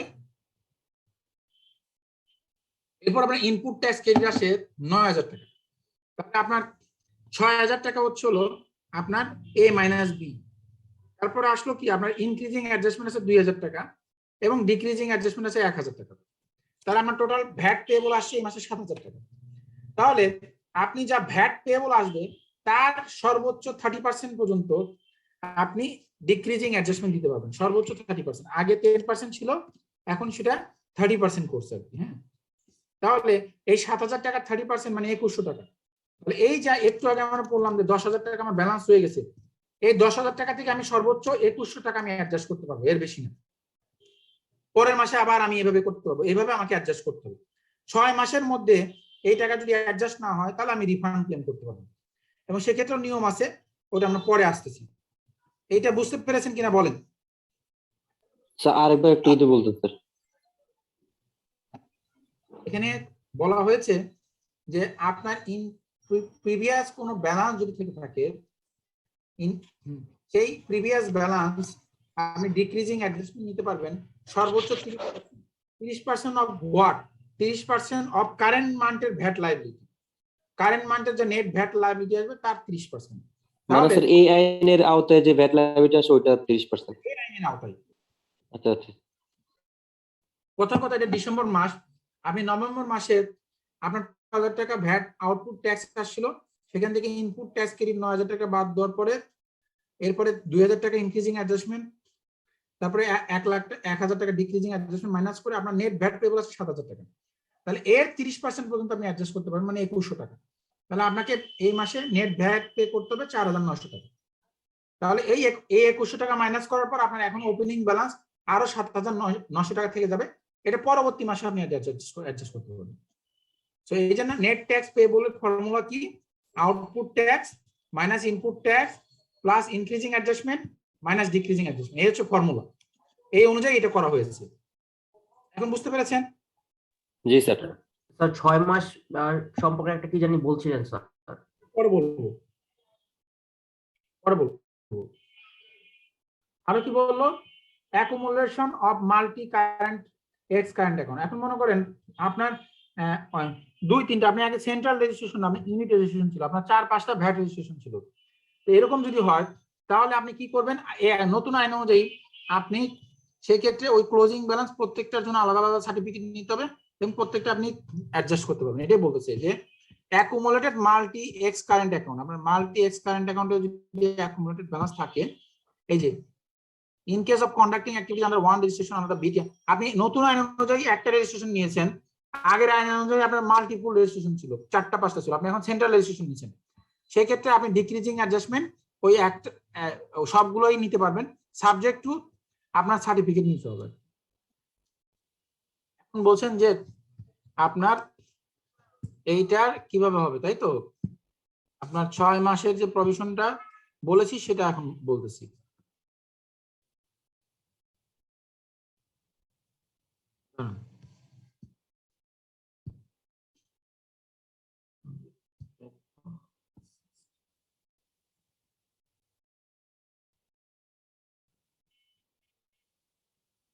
কিন্তু অনেক পড়া হলো। এখন আসেন ক্যারি ফরওয়ার্ড। ক্যারি ফরওয়ার্ডের ক্ষেত্রে এখানে 2টা ভাগে ভাগ করা হয়েছে। একটা হলো ইকোনমিক অ্যাক্টিভিটি বেসিসে। হ্যাঁ, আপনি যদি কনস্ট্রাকশন কোম্পানি হন অথবা হাউস বিল্ডিং বা ল্যান্ড ডেভেলপমেন্ট অথবা প্রপার্টি ডেভেলপমেন্ট, আপনার এই ধরনের ন্যাচারাল যদি বিজনেস হয় তাহলে একরকম নিয়ম, আর যদি এটা যদি সেটা না হয়, অন্য কোনো রেগুলার বিজনেস হয় তার ক্ষেত্রে একরকম নিয়ম। আসেন আমরা দেখি কোন ক্ষেত্রে কোন নিয়ম প্রযোজ্য এবং কি হবে। আপনার কোশ্চেনের উত্তর আমরা এখন দিব। এখানে বলা হলো একটা হলো ইকোনমিক অ্যাক্টিভিটি 1 নম্বরে, 2 নম্বর হলো ক্যারি ফরওয়ার্ড, 3rd হচ্ছে রিফান্ড। ফার্স্ট আসেন দেখি construction, house building, land development, property development related economic activity যদি এই ধরনের বিজনেস হয়, যেমন নাবানা রিয়েল এস্টেট অথবা হাউস বিল্ডিং কর্পোরেশন অথবা এই টাইপের যারা ল্যান্ড বিজনেস করে, বসুন্ধরা ল্যান্ড, এদের যদি এই টাইপের কোম্পানি যদি হয়, এক্ষেত্রে তারা কি করবে? Shall be carry forward indefinitely. মানে আপনার যদি কোনো ক্লোজিং ব্যালেন্স থাকে ভ্যাটের, আপনি গভর্নমেন্টের কাছে টাকা পান, সেটা আপনি ইনডিফিনিট পিরিয়ড পর্যন্ত ক্যারি ফরওয়ার্ড করতে পারবেন, মানে অনন্তকাল পর্যন্ত ক্যারি ফরওয়ার্ড করতে পারবেন। আর সেকেন্ডলি কি বললো? Shall be deducted in subsequent tax period decreasing. পরবর্তী পিরিয়ডে যদি আপনার কোনো পজিটিভ ব্যালেন্স আসে, যে না গভর্নমেন্টের কাছে গভর্নমেন্ট আপনার কাছে টাকা পায়, তখন ওটার সাথে অ্যাডজাস্ট করতে পারবেন, কিন্তু এটা ফেরত নিতে পারবেন না। এটা হলো এই বিজনেসের ক্ষেত্রে। অন্য বিজনেসের ক্ষেত্রে কি বলতেছে? আপনি এটা ক্যারি ফরওয়ার্ড করবেন এবং এটা 6 মাস পর্যন্ত আপনি চেষ্টা করবেন এটাকে অ্যাডজাস্ট করার জন্য। 6 মাস পর্যন্ত চেষ্টা করার পরও যদি অ্যাডজাস্টমেন্ট না হয়, তাহলে আপনি এটা কি করবেন? রিফান্ড ক্লেম করবেন। রিফান্ডের আবার নিয়ম আছে। যদি 6 মাস পর্যন্ত চেষ্টা করার পরও ক্লোজিং ব্যালেন্স যদি 50,000 টাকার কম হয়, তাহলে আপনি রিফান্ড ক্লেম করতে পারবেন না, সেটা আপনাকে ক্যারি ফরওয়ার্ড করতে হবে। আর 6 মাস পর্যন্ত অ্যাডজাস্ট করার পরও যদি আপনার রিফান্ডের অ্যামাউন্ট 50,000 টাকার বেশি হয়, তাহলে আপনি রিফান্ড ক্লেম করবেন এবং সেক্ষেত্রে অথরিটি আপনাকে 3 মাসের মধ্যে টাকা ফেরত দিবে। কথার কথা, এবিসি একটা কোম্পানি জুলাই মাসে গিয়ে দেখলো যে সে ভ্যাট এখানে তার এক্সেস পেমেন্ট হয়ে গেছে, তার আউটপুট ভ্যাট থেকে ইনপুট ট্যাক্স ক্রেডিট বেশি। দেখা গেল 10 লাখ টাকা তার নেগেটিভ ব্যালেন্স আছে এবং পরবর্তী 6 মাসে সেটা অ্যাডজাস্ট করে করে করে করে দেখা গেল যে তার এখানে এখনো পর্যন্ত 2 লাখ টাকা ব্যালেন্স রয়ে গেছে। তাহলে জানুয়ারি মাসে গিয়ে সেই 2 লাখ টাকা ক্লেম করবে রিফান্ড হিসেবে। এবং এপ্রিল মাসের মধ্যে গভর্নমেন্ট এই টাকা তাকে ফেরত দিতে বাধ্য। আর যদি এরকম হয় যে না জানুয়ারি মাসে যে দেখা গেল যে পুরো টাকা অ্যাডজাস্ট হয় নাই, 50,000 টাকার কিছু কম আছে, 40,000 টাকা বা 30,000 টাকা, তাহলে সে রিফান্ড ক্লেম করতে পারবে না, সেটা পরবর্তীতে সে অ্যাডজাস্ট করতে পারবে। বিষয়টা কি বোঝা গেল? জি স্যার। Thank you. আর এমন যদি হয় বোথ কনস্ট্রাকশন এবং এই দুইটা বিজনেস একসাথে করে, তাহলে সে ক্যারি ফরওয়ার্ড করবে এবং ভবিষ্যতে অ্যাডজাস্ট করবে। তার মানে এই অপশনটা এই ক্ষেত্রে প্রযোজ্য হবে। কিন্তু যদি কেউ যদি ওই বিজনেস না করে, তাহলে তার ক্ষেত্রে এইটা প্রযোজ্য হবে। আরো কি বললো যে in the subsequent tax period the amount of tax payable for such tax period shall be determined, কিভাবে determine? By taking account of all output tax and all adjustment, সকল ধরনের অ্যাডজাস্টমেন্ট দেওয়ার পর। আসলে এটা আলোচনা হয়ে গেছে, এখানে আর নতুন করে আলোচনার কিছু নাই। এখানে একটা ম্যাথ দেখি। স্যার আজকে আর নিতে পারতেছি না স্যার। ঠিক আছে, এই যে 50,000 টাকার এক্সিড না করলে আপনি ক্লেম করতে পারবেন না, তাহলে সেক্ষেত্রে 50,000 টাকা এক্সিড করলে আপনি ক্লেম করবেন এবং 3 মাসের মধ্যে আপনি কি করবেন আর কি।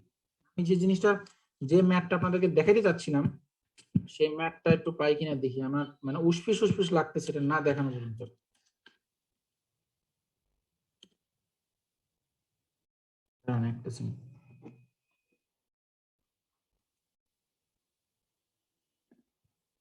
পাচ্ছি না, আমার না সব হারাই গেছে।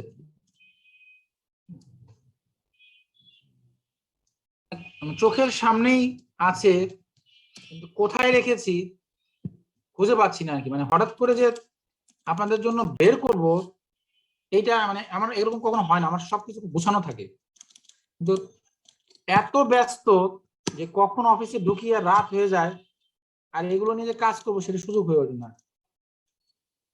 একটা সেকেন্ড।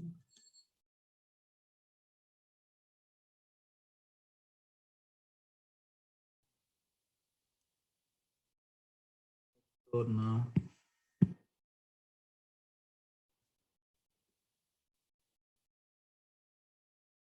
আপনারা কি এইবারের কোশ্চেন দেখেছেন? লাস্ট কোশ্চেনটা কিভাবে হয়েছে? না স্যার। স্যার দেখিনি। কোশ্চেন তো স্যার একাধিক টাইপের থাকে স্যার, ওইভাবে তো দেখা যায় না। একটা দুইটা কোশ্চেন হতো স্যার। স্যার যে কোনো একটা কোশ্চেন স্যার আমাদের সাথে যদি একটু ডিসকাস করতেন স্যার ভালো হতো। আপনার কোশ্চেন তো পাবলিশ করে না, কোশ্চেন তো ওরা দেয় না তো। স্যার এমসিকিউ তো দেয় না স্যার। কোশ্চেন সম্পর্কে শুনেছি কিন্তু স্যার ওইভাবে তো দেখতে পারিনি। এটা দেখতে হবে, বের এক করতে এক হবে। এক রকম হচ্ছে, সব তো একরকম হচ্ছে না স্যার। না কেন, কোশ্চেন তো যেভাবে হোক না কেন একই তো কোশ্চেন। না স্যার, এখানে না হচ্ছে স্যার, এক একজন এক এক রকম যদি কোশ্চেন। অ্যাক্সেস থাকে তাহলে স্যার আমাদের দেখালে ভালো হয়। নাও আসতে পারে sir. Question A B C D হবে, বাট সবার কোশ্চেন তো একই হবে না স্যার, একই না স্যার।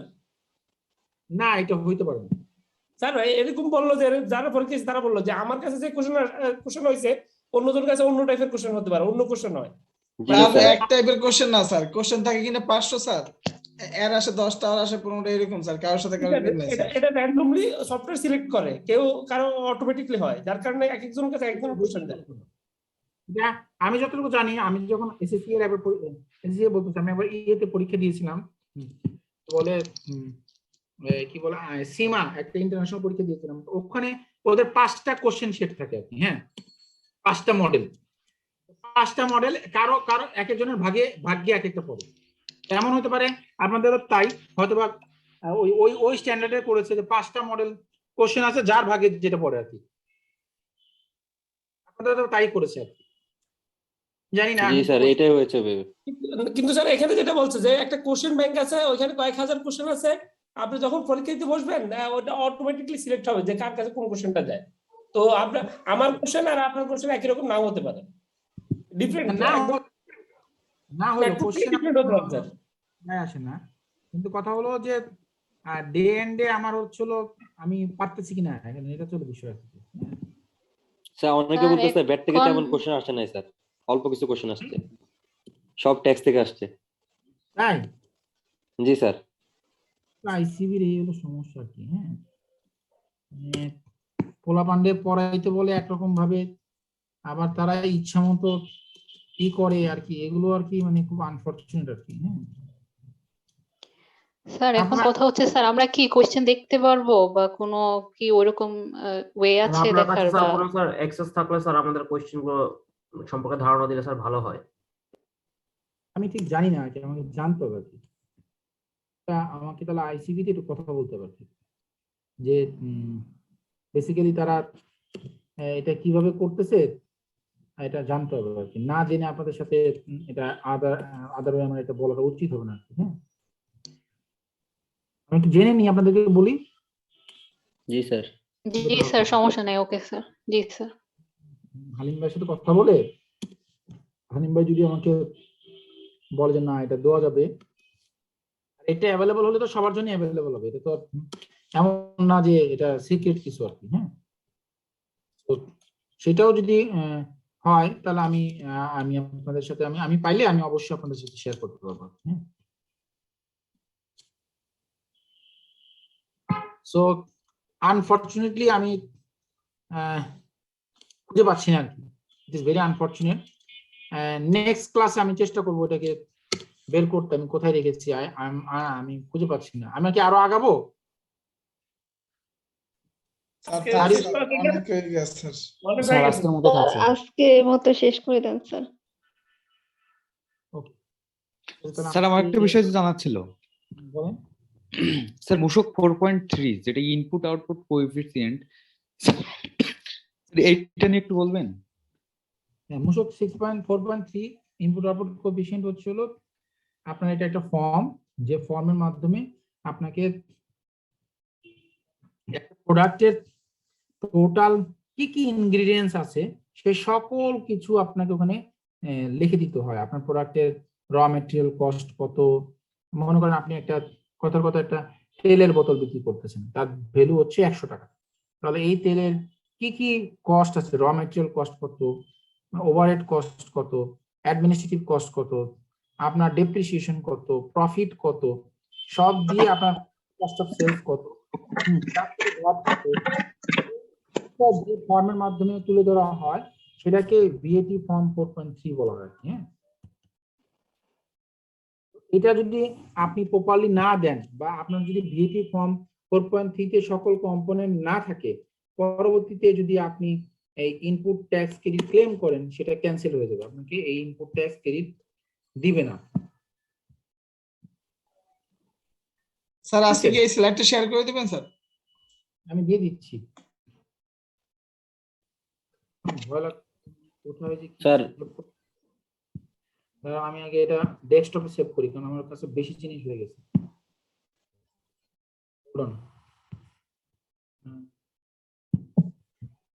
সেভ করি, হ্যালো কথা বলেন না, এখন আমি হারিয়ে ফেলবো। আমি সেভ করি ডেস্কটপে। স্যার ইম্পোর্ট করার সময় যে ভ্যাটটা দেওয়া হয় এটা যদি রিবেট, এইটা যদি বলছি কথা বলেন না, আগে আমি সেভ করে নিই, মানে ভুলে যাবো, তখন আপনারই লস হবে। ডেস্কটপ আমি কি আপনাদেরকে ইয়েতে দিব, চ্যাট বক্সে দিব? স্যার মেইলে দিয়ে দেন স্যার।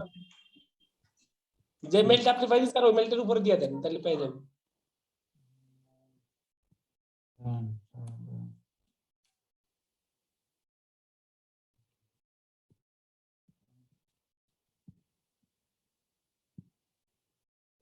আগে আমি এটা দিয়ে নিই, তারপরে আর যত কোশ্চেন আছে করেন।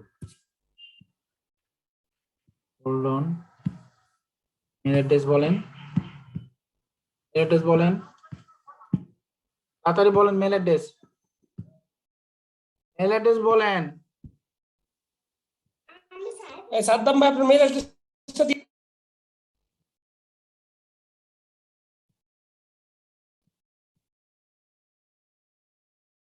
মেল অ্যাড্রেস বলতেছে না কেন?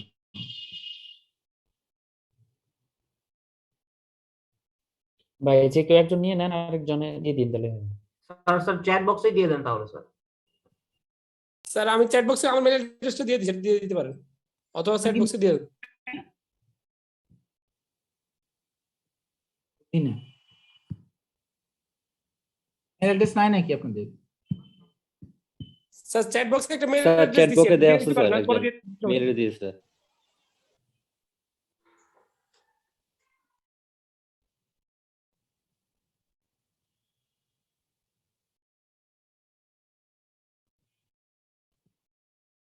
Box. Creating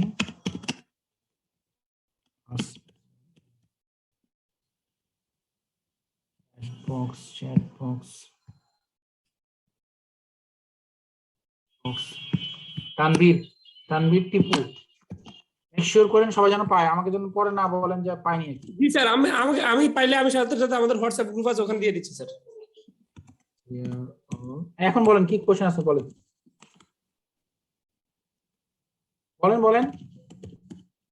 স্যার ইম্পোর্টের সময় যে ভ্যাট দেওয়া হয় তখন স্যার এইটা যদি এইটা রিফান্ড মানে এটা অ্যাডজাস্টমেন্ট করার জন্য কি 4.3 দিতে হবে? ইনপুটের সময় যে ভ্যাট দেওয়া হয় সেটা অ্যাডজাস্ট জন্য হ্যাঁ। আপনাকে অবশ্যই দিতে হবে, কারণ আপনার ইনপুটের উপরে যে দিচ্ছেন সেটা তো আপনাকে 4.3 এর মাধ্যমেই করতেছেন।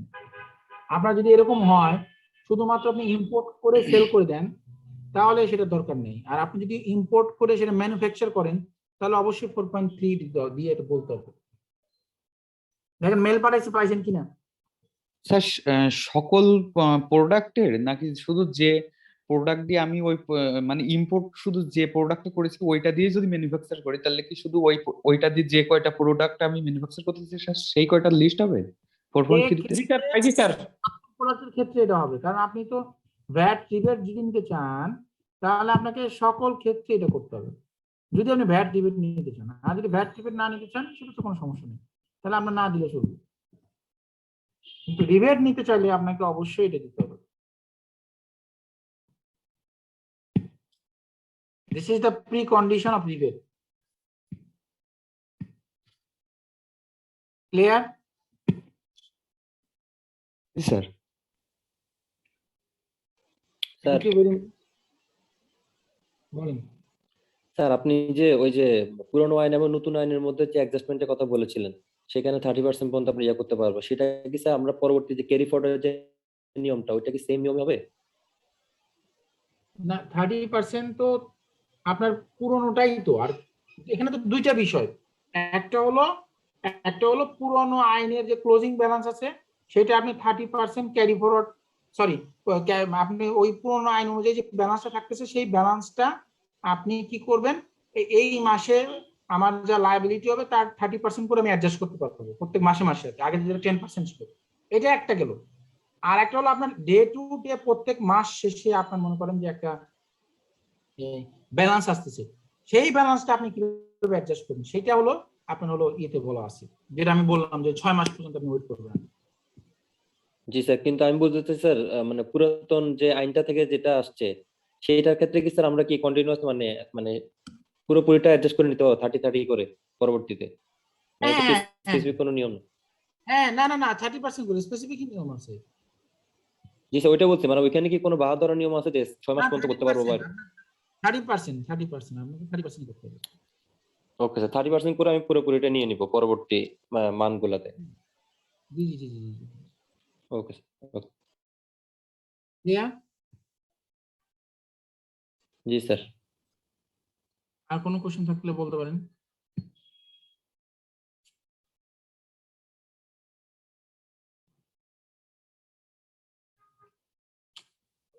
ভালো মতো পড়েন। হ্যাঁ, আপনাদের কিন্তু সময় খুব কম আর কি। হ্যাঁ, আমি তো দেখতে পাচ্ছি যে আপনারা আসলে সময় আসলেই খুব কম আর কি। হ্যাঁ, আপনারা যদি ভালো মতো লেখাপড়া করেন এক চান্সে পাস করে যেতে পারবেন কিন্তু।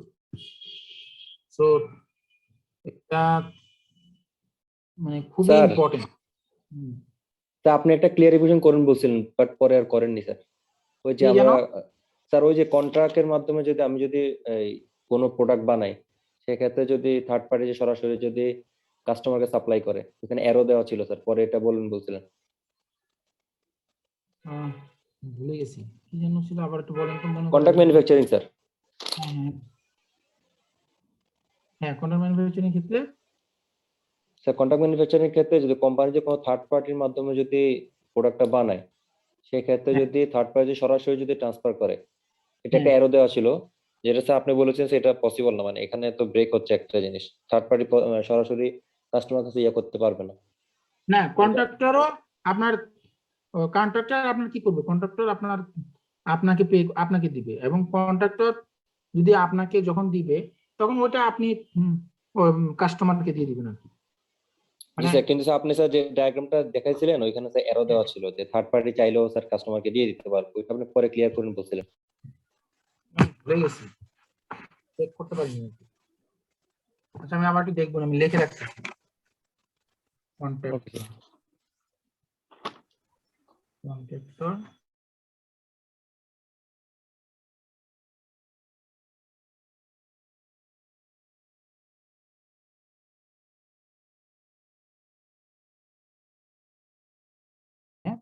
মনে করে নেক্সট ক্লাসে আর কি। হ্যাঁ, ওকে স্যার, মনে করছি। আর কিছু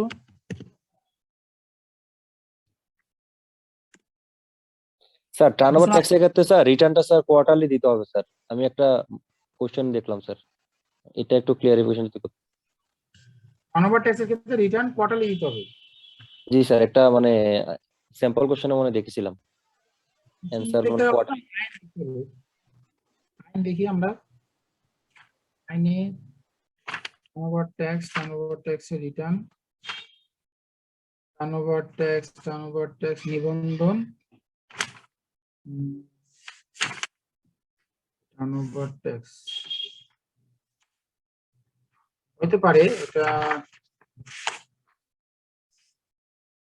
হতে পারে, এটা আমি কনফার্ম না। কত নাম্বার সেকশনে দেখছেন আপনি এটা? স্যার সেকশন না স্যার, মানে একটা স্যার স্যাম্পল কোশ্চেন দিয়েছিল স্যার আইসিএবি থেকে, ওখানে এগুলো দেখলে হবে না, আপনাকে সেকশন দেখে করতে হবে, কারণ আপনি যাই বলেন না কেন আইনের বাইরে তো কিছু না। সো আইসিবির কোশ্চেনেও প্রচুর পরিমাণে ভুল থাকে আর কি। হ্যাঁ, সো আপনাকে এটা কনফার্ম করতে হবে এর থেকে আর কি, আপনি টার্নওভার ট্যাক্স আপনি কবে দিবেন আপনি। হ্যাঁ, টার্নওভার কর অরোপ ও আদায় বলা আছে যে সেকশন 63, তালিকাভুক্ত বা তালিকাযুক্ত ব্যক্তি তাহার অর্থনৈতিক কার্যক্রম টার্নওভারের উপর 4% হারে টার্নওভার কর প্রদান করিবেন। কোন তালিকাভুক্ত ব্যক্তির কোন কর মেয়াদে প্রদেয় টার্নওভার কর উক্ত কর মেয়াদে দাখিলপত্র পেশ করিবার পূর্বে পরিশোধ করতে হবে, তার মানে অ্যাডভান্স পে করবে। প্রদেয় টার্নওভার কর নিরূপণ ও আদায় পদ্ধতি, হিসাব রক্ষণ, টার্নওভার কর প্রত্যাপন, ন্যায় নির্ণয় ও অন্যান্য বিষয় বিধি দ্বারা নির্ধারিত হবে। তালিকাভুক্ত ব্যক্তির কর্তৃক ক্রয়কৃত উপকরণের উপর পরিশোধিত উপকরণ মূল্য শোধন কর বা টার্নওভার কর রেয়াত গ্রহণ বা হ্রাসকারী সমন্বয় করা যাবে না। তার মানে কি বলছে এখানে দেখেন, 63 সাবসেকশন 1 বলছে তালিকাভুক্ত বা তালিকাভুক্ত যোগ্য ব্যক্তি তার অর্থনৈতিক কার্যক্রম টার্নওভারের উপরে 4% হারে টার্নওভার কর প্রদান করিবেন।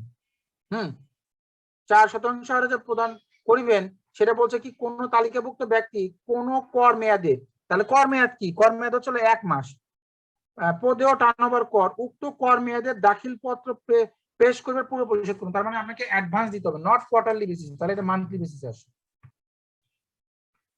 সেকশন 63 সাবসেকশন 2 দেখেন, পেজ নাম্বার 48। জি স্যার দেখেছি স্যার, কিন্তু আমি ওই জন্য স্যার আপনি দেয়া করলেন, এটা কনফিউজ হয়ে গেছিলাম, ওইখানে অ্যানসার দেওয়া স্যার কোয়ার্টারলি, তাহলে ওখানে ভুল আছে, বা এমন হতে পারে যেটা আগে ছিল ওই অনুযায়ী করেছে। তাহলে এখানে রুলে দেখতে হবে যে রুলে আর কিছু বলা আছে কিনা, যদি রুলে এখানে স্পেসিফিক কিছু না বলা থাকে, আমি যতটুকু এটা বুঝতেছি যে এটা আপনার হলো মান্থলি বেসিস হবে আর কি। বুঝতে পেরেছেন? জি স্যার। টার্নওভার কর, আচ্ছা রুল 9 বলা আছে টার্নওভার কর ও তালিকাভুক্ত বাতিল, নিবন্ধিত তালিকাভুক্ত ব্যক্তি বলে তালিকা, এটা একটু চেক করে দেখতে হবে। নিবন্ধন বাতিল নিয়ে বলতেছে, তালিকাভুক্ত আবেদন তালিকাভুক্তকরণ,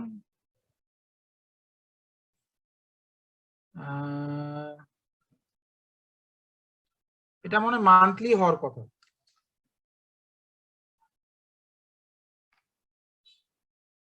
ঠিক আছে আপনার, জি স্যার। মান্থলি, এটা আগের আইনে আপনার ছিল আপনার হচ্ছে ইয়ারলি দিতে হয় অ্যাডভান্স, আগের আইনি। তো এটা আসলে ঠিক না, কারণ এটা একটা কোম্পানির উপরে বার্ডেন হয়ে যায় যে আমি আগেই আমি পুরো 1 বছরের টার্নওভার ট্যাক্স দিয়ে দিব, এটা তো আমার সেলসই হয় না, কিছু হয় না। এটা এই জন্য মান্থের একটা ঠিক আছে যে না আমার মান্থেরটা আমি দিলাম, আমি পরবর্তীতে আমি এটা ওই মাসেরই দিত আর কি। হ্যাঁ, কিন্তু মানে এটা আসলে অনেক বেশি। তাহলে আইন অনুযায়ী আমি যতটুকু বুঝি এটা মান্থলি হওয়া উচিত, এবং এখানে সেকশন কিন্তু তাই বলতেছে। আচ্ছা, আমি তারপর আর একটু ঘেটে দেখবো নি যে যদি এরকম কিছু পাওয়া যায় আমি আপনাকে জানাবো। হ্যাঁ, নেক্সট ক্লাস আমি তাহলে করবো। আমি একটু দেখি যে সেকশনে রুলে কোথাও কিছু বলা আছে কিনা।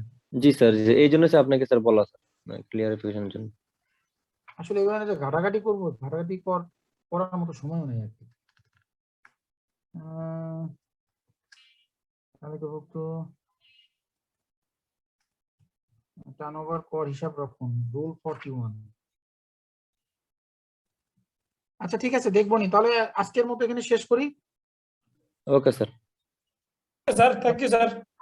ওকে স্যার, থ্যাংক ইউ। আল্লাহ হাফেজ।